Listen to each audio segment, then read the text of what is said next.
No vindeiro curso 2026-2027 vai haber cambios no horario do profesorado, así que vou volos explicar con calma. Imos ver que pasa cos corpos docentes, coas titorías, coas coordinacións, coas xefaturas de departamento, coas gardas, coas afíns, coa hora de atención a familias e tamén moitas outras cousas que aínda quedan por resolver. A información que vos vou trasladar neste vídeo baséase no borrador que asinou a Consellería de Educación con AMPE, Comisións, UGT e CESIF, e intenta ser o máis obxectiva posible, pero tendo en conta que eu tamén son docente que teño ollos para ler e cerebro para pensar. Imos aló que hai moito que debullar.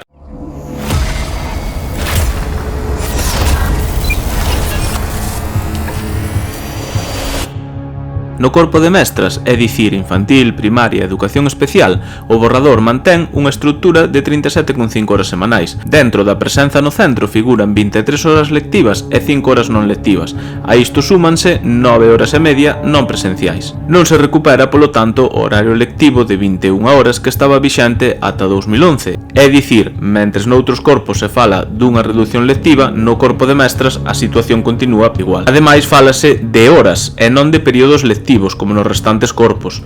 E ollo con isto, porque a terminoloxía que se empregue pode ter consecuencias na organización dos horarios e na interpretación das cargas lectivas. Por último, non se establecen, como noutros corpos, reducións horarias reais para coordinacións e titorías, nin tampouco se actualizan as horas de dedicación dos equipos directivos. Nos restantes corpos docentes, o borrador establece tamén unha xornada de 37 horas e media. A parte fixa no centro quedaría organizada con 18 sesións lectivas e 5 sesións complementarias. Despois, habería 7 horas de permanencia non fixa e 7 horas e media de non permanencia. Sobre o papel, isto parece unha reducción clara, pasar ás 18 sesións lectivas, pero o borrador introduce a posibilidade de chegar outra vez a 19 ou 20 sesións lectivas en determinados casos. E isto é moi importante, porque se pode volver chegar a 19 ou 20 lectivas, a reducción deixa de ser unha garantía colectiva a converterse nunha posibilidade condicionada á organización de cada centro. O problema é que o borrador fala de casos excepcionais, pero non define con claridade cales son, e se unha excepcionalidade non está ben delimitada, pode acabar converténdose nunha práctica habitual. Se na práctica se pode chegar igualmente ás 20 sesións lectivas,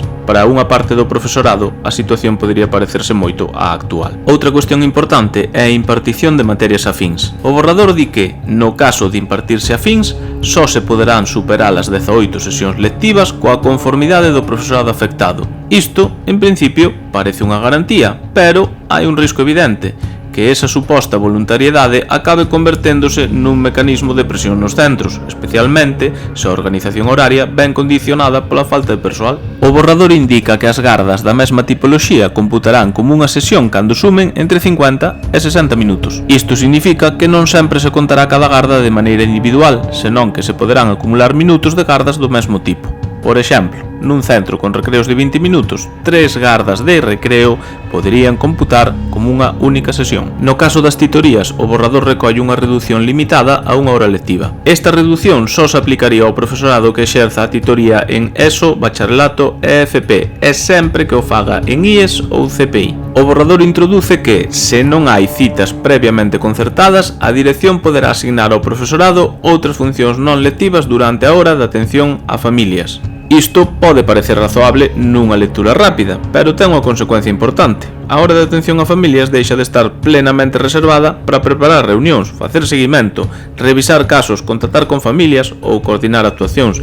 É dicir, queda condicionada a que haxa citas previas, cando moitas veces o traballo titorial existe precisamente antes de que a cita se produza. Nas xefaturas de departamento tamén hai cambios importantes. Se o departamento é unipersoal, xa non habería ningún tipo de reducción do horario lectivo, cando a orde anterior permitía reducir ata un período lectivo. Nos departamentos de ata 15 membros, a redución quedaría limitada a unha sesión lectiva, cando antes se podía chegar ata 3 períodos lectivos. E nos departamentos de máis de 15 membros, a redución pasaría a depender da decisión da dirección, o que pode xerar desigualdades entre centros e departamentos. Por último, non hai que olvidar que, antes dos recortes, a reunión de departamento constaba no horario lectivo semanal. No caso da coordinación do equipo de dinamización lingüística ou das FCT, o borrador recoñece unha redución de unha soa sesión sesión lectiva semanal. O problema é que a normativa anterior permitía que o coordinador do equipo de normalización lingüística tivese ata 3 períodos lectivos de reducción e que o coordinador de FCT tamén poidese ter ata 3 períodos lectivos. Polo tanto, pasar de 3 a unha soa sesión é claramente insuficiente para funcións que implican organización, coordinación, seguimento e responsabilidade. Ademais, no caso de outras coordinacións que nos centros existen ou se foron incorporando nos últimos anos, como TIC, Edisgal, Polos Creativos, etc.,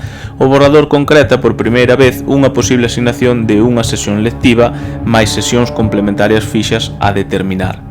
Isto pode parecer un avance porque algunhas destas funcións viñan estando sen regulación clara ou directamente sen recoñecemento horario suficiente, pero tamén é certo que é unha regulación limitante porque segue sen garantir unha dotación proporcional á carga real de traballo que estas coordinacións supoñen nos centros. E ademais falta unha asignación horaria específica para a coordinación de igualdade, de FPP, de plans, etc. No caso da reducción do horario lectivo para os equipos directivos, si se recollen modificacións, pero están supeditadas á disponibilidade de profesorado. Ademais, só aparecen recollidas para IES, deixando fora outras tipoloxías de centros. E falta unha cuestión esencial, establecer criterios claros para os cupos dos centros, porque se non hai criterios transparentes para saber canto profesorado necesita realmente cada centro, a organización horaria queda nunha situación de total incerteza. E finalmente hai cuestións que van máis alá do horario, pero que son fundamentais.